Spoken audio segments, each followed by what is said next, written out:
جب علی آئے ہیں شہنشاہ شجاعت بنا دیے گئے ہیں، اس نبی کی بارگاہ میں جب حسین آئے ہیں تو شہیدوں کے امام بنا دیے گئے ہیں، اس نبی کی بارگاہ میں جب عبد القادر گئے ہیں تو غوث سارے ولیوں کے ابتاب بنا دیے گئے ہیں، اس نبی کی بارگاہ میں جب معین الدین گئے ہیں ہندوستان کی بادشاہت دے دی گئی ہے، اس نبی کی بارگاہ میں جب سجدے سالار گئے ہیں ہندوستان کے سارے شہیدوں کے سردار بنا دیے گئے ہیں، اس نبی کی بارگاہ میں جب وارث پاک عالم بنا گئے ہیں دیوا کی سلطنت دے دی گئی ہے، اس نبی کی بارگاہ میں مخدوم اشرف گئے ہیں کہ چوسا کی سلطنت دے دی گئی ہے، اس نبی کی بارگاہ میں حضور محدث عبدالحق محدث دہلوی گئے ہیں، دہلی کی سلطنت دے دی گئی ہے، اس نبی کی بارگاہ میں نظام الدین دہلوی گئے ہیں سلطنت دے دی گئی ہے، اس نبی کی بارگاہ میں قطب الدین بختیار کاکی گئے ہیں دنیا کے تاجدار بن گئے ہیں، اس نبی کی بارگاہ میں احمد رضا گئے ہیں اعلیٰ حضرت بنا دیے گئے ہیں،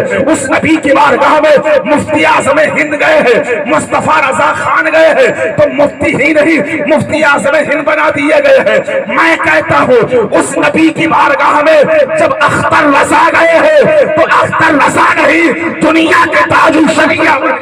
نعرے تکبیر، نعرے رسالت، مسلک اعلیٰ حضرت فیضان مسعود غازی، نعرے تکبیر، نعرے رسالت۔ اس لیے اس نبی کی بارگاہ میں مانگو، وہاں سے مانگو گے عزتیں بھی مل جائے گی، وہاں سے مانگو گے اللہ تمہیں دولتیں بھی عطا فرمائے گا۔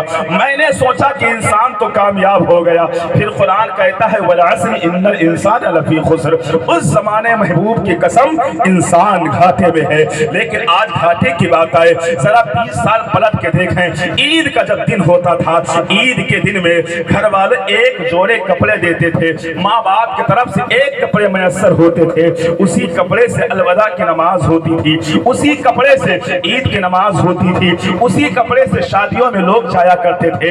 آج الحمدللہ کپڑے کی کمی نہیں ہے، آج ہمارے نوجوانوں میں دیکھو تو آج شادی کے کپڑے الگ ہیں، عید کے کپڑے الگ ہیں، ہر گھر کپڑے الگ ہیں۔ الحمدللہ آج میری ماں اور بہنوں کے پاس کپڑوں کی کمی نہیں ہے، بے شمار کپڑے ہیں۔ اگر شادی کی بات آئے شادی کے کپڑے الگ ہوتے ہیں، تاریخ کے کپڑے الگ ہوتے ہیں، چوتھیار کے کپڑے الگ ہوتے ہیں، عید کے کپڑے الگ ہوتے ہیں، میکے کے کپڑے الگ ہوتے ہیں، سسرال کے کپڑے الگ ہوتے ہیں۔ میں نے سوچا کپڑے کی کمی نہیں، روٹی کی کمی نہیں، مکان کی کمی نہیں، دل نے آواز دیا لگتا ہے کہ انسان اب تو کامیاب ہو گیا۔ پھر میں نے کہا مولا کیا انسان کامیاب ہو گیا؟ قرآن نے کہا والعصر ان الانسان لفی خسر، اس زمانے محبوب کی قسم انسان گھاٹے میں ہے، انسان گھاٹے میں ہے۔ میں نے کہا اب بھی گھاٹے میں ہے، آخر کامیابی کس شے کا نام ہے؟ کامیابی کس چیز کا نام ہے؟ کامیابی کہتے کسے ہے؟ کامیابی کس چیز کا نام ہے؟ کسے کہتے ہیں؟ تو اپنے وقت کا امام جعفر صادق بول پڑے، کہنے لگے کامیابی کا نام دولت نہیں ہے، کامیابی کا نام اچھے لباس نہیں ہے، کامیابی کا نام اچھے مکانات نہیں ہے، کامیابی کا نام شہرت نہیں ہے۔ لوگوں نے کہا حضور کامیابی کہتے کسے ہے؟ کامیاب ہوتا کون ہے؟ امام جعفر صادق کہتے ہیں کامیابی کا نام خدا کی بندگی ہے، کامیابی کا نام محبت مصطفیٰ ہے، محبت مصطفیٰ ہے، بندگی خدا ہے، محبت مصطفیٰ ہے، کامیاب ہے۔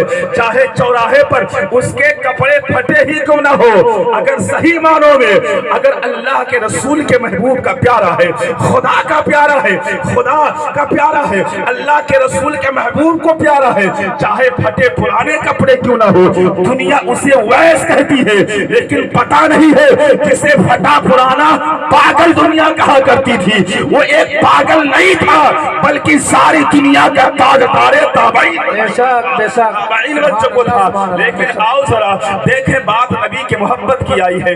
اسی ٹاپک پر اصلاح معاشرہ کے لیے قاری منصور صاحب قاری قطب الدین صاحب نے کہا کچھ اسی پہ بات کر کے اپنی بات کو آگے بڑھا رہا ہوں۔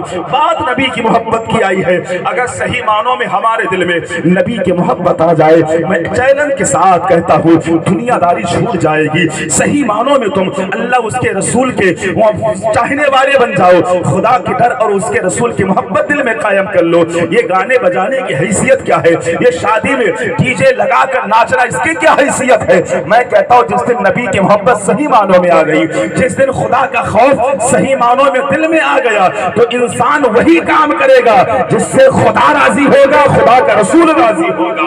اس لیے آؤ ذرا دیکھیں، ذرا بغداد بھی آئیے، بغداد کی سرزمین ہے، حضور محدث ابن جوزی کی ذات، یہ بڑے بزرگ گزرے ہیں، اپنے وقت کے محدث بھی ہیں، اپنے وقت کے بہت بڑے مفسر بھی ہیں، بلکہ میں کہوں سرکار غوث اعظم جب تقریر فرماتے تو حضور محدث ابن جوزی سامنے بیٹھے ہوئے، اتنا کافی ہے۔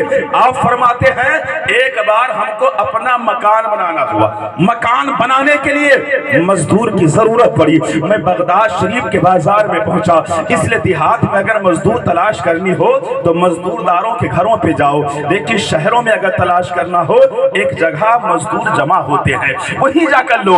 حضور محدث ابن جوزی کہتے ہیں میں بغداد شریف کے جب بازار میں پہنچا، پہنچنے کے بعد دیکھا تمام مزدور کھڑے ہیں، لیکن ایک مزدور کو دیکھا جس کا سر نیچے جھکا ہے، آنکھیں نم ہے، چہرہ نورانیت سے کھل رہا ہے۔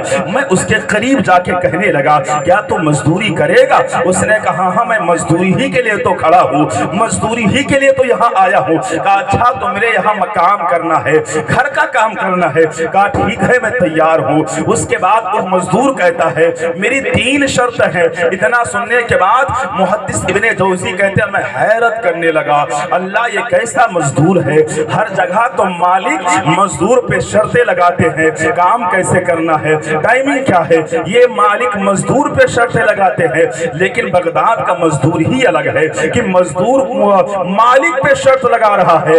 حضرت محدث ابن جوزی کہتے ہیں بتاؤ تمہاری کیا شرطیں ہیں؟ مزدور نے کہا حضور میری 3 شرطیں ہیں۔ کہا کیا 3 شرطیں ہیں؟ کہا بتائیے اس وقت مزدوری کیا ہے؟ کہا اس وقت مزدوری 4 دینار ہے۔ کہا میں 4 نہیں لیتا ہوں، ہم تو 3 ہی دینار لیں گے۔ کہا ٹھیک ہے، دوسری کیا شرط ہے؟ کہا دوسری شرط یہ ہے میں کام کروں گا، کام محنت سے کروں گا، لیکن کام کے دوران میں کسی سوال کا جواب نہیں دوں گا، میں کچھ بات نہیں کروں گا۔ کہا ٹھیک ہے کوئی سوال کا جواب نہ دینا۔ تیسری شرط کیا ہے؟ کہا تیسری شرط ہماری یہ ہے جب مسجد سے آذان کی آواز آئے گی، جب مؤذن آذان کی آواز پکارے گا، اس وقت نہ میں کسی کی سنوں گا نہ کسی کے مانوں گا، اگر سنوں گا تو مؤذن کی سنوں گا، اگر مانوں گا تو مؤذن کو مانوں گا، میں کام چھوڑ دوں گا مسجد چلا جاؤں گا۔ یہ 3 شرطیں ہیں۔ علامہ ابن جوزی فرماتے ہیں میں نے کہا تمہارے تینوں شرطیں قبول ہے۔ یہ مزدور آنے کے بعد کام شروع ہوتا ہے۔